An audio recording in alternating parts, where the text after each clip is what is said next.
Everyone, my name is Georgia Wolfe. I'm youth in visual art, and I've been attending ESA for that major since grade 9.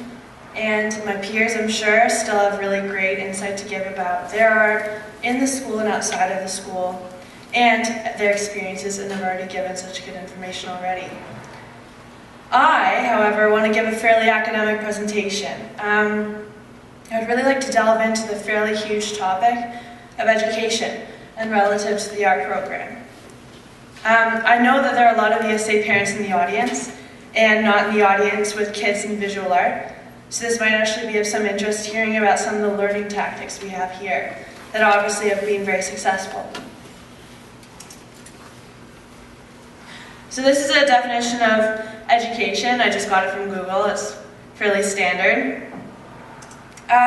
But from what I see, education is based on a structure. It's completely different. It's a government in a sense. It's a majority of beliefs and values, and it is meant to serve as many people as possible and to serve them well.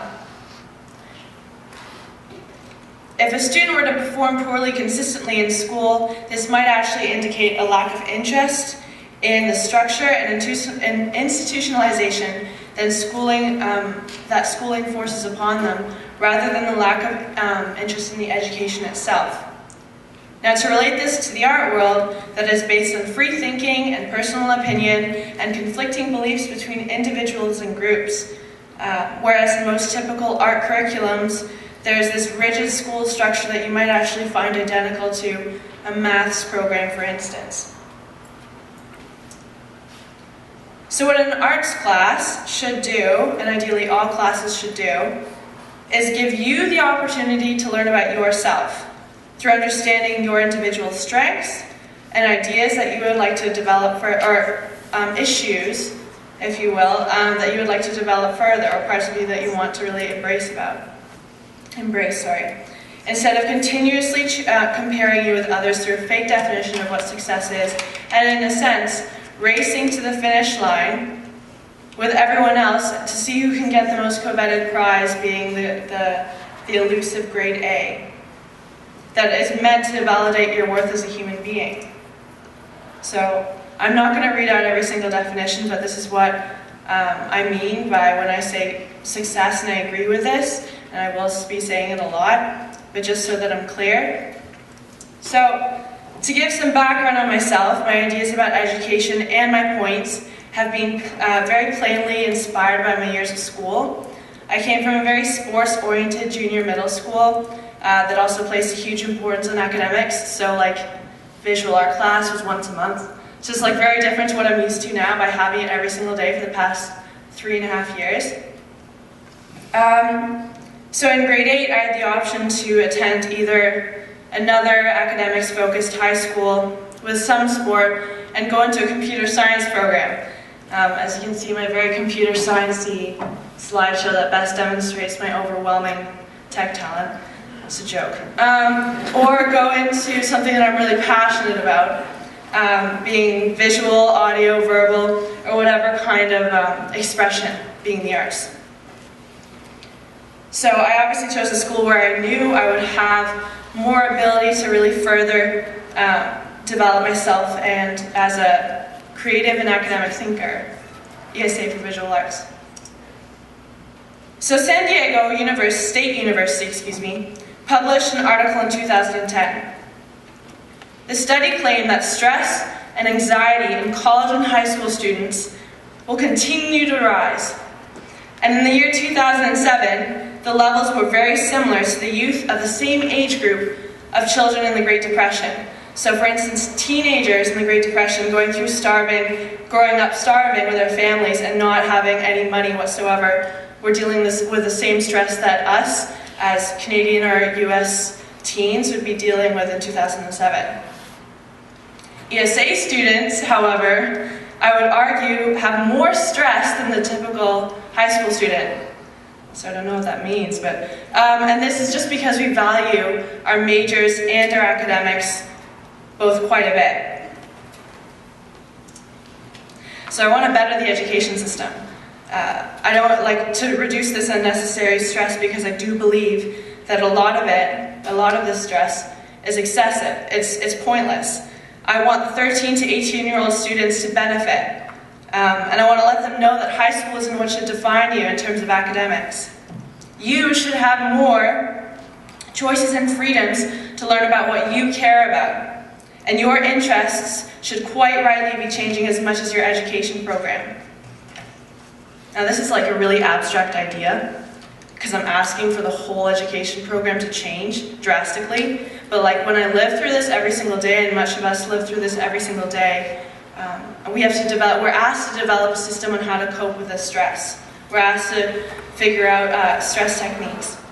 And so when I'm being asked to achieve 80s and 90s and go to dance and go to work, and for some of my friends and family go to hockey practice or vocal lessons, and I still have to get the famous 8 hours of sleep and eat healthy and not act out and everything, and then I have to still develop ways on how to cope with the stress, and for instance, there are 15-year-olds that have to go through this.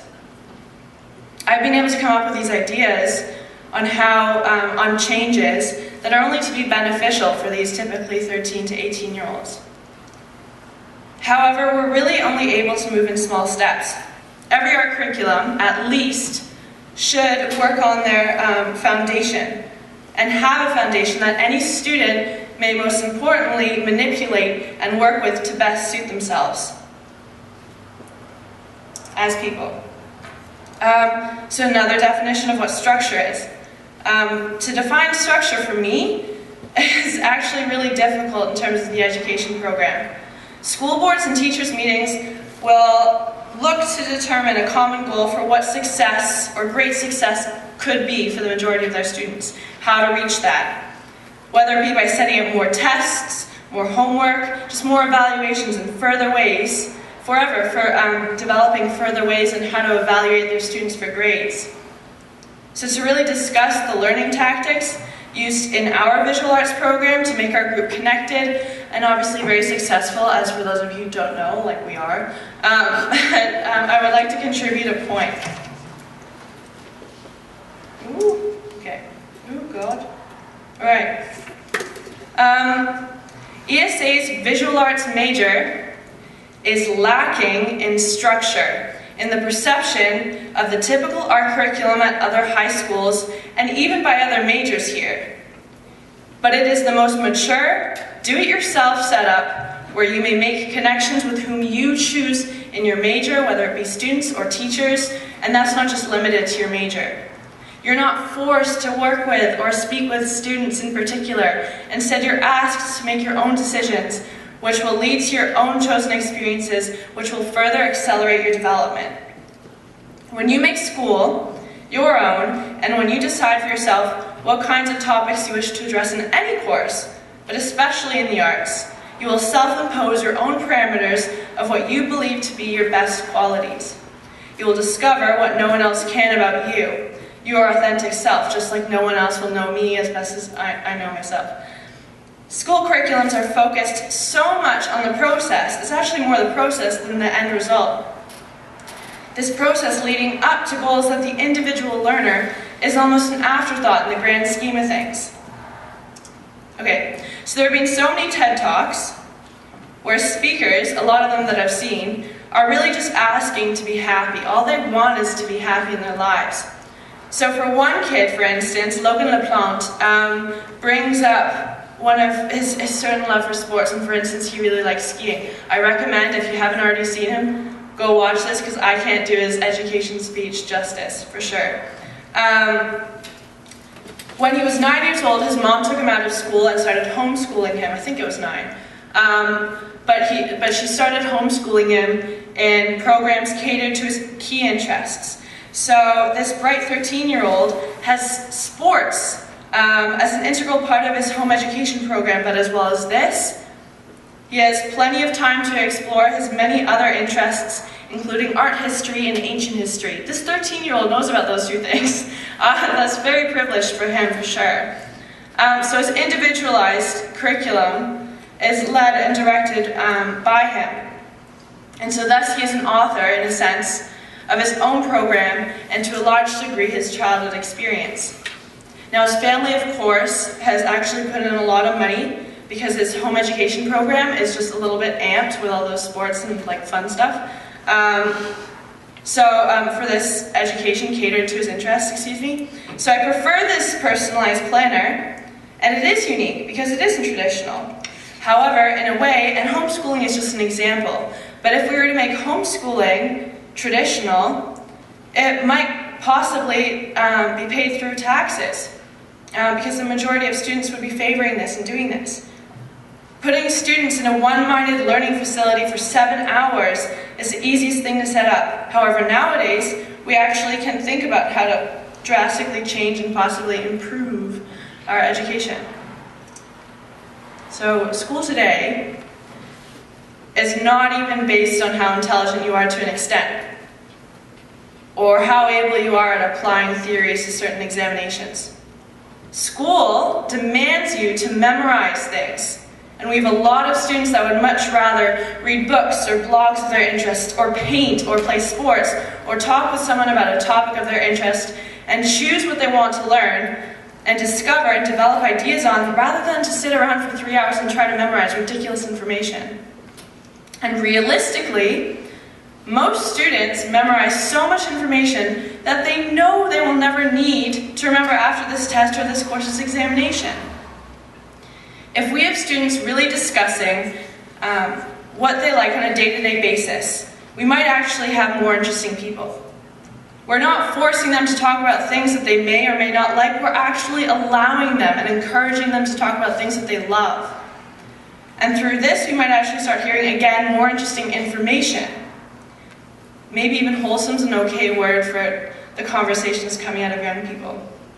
I know that ESA students are, from my experience, fairly well mature or fairly well mannered. I've never felt threatened at the school. I feel safe. I've never seen a physical fight. And maybe this might be because these students have auditioned for an art that they like, and they discuss it at school just like we do in visual arts, and have hours to develop themselves and what they like and dislike and reasons as to why, and they understand that there are various opinions depending on the situation, or the issue, I mean. So going back to a part of the education definition that I grabbed from Google, it also states that at the very bottom, education is an enlightening experience. I prefer this point.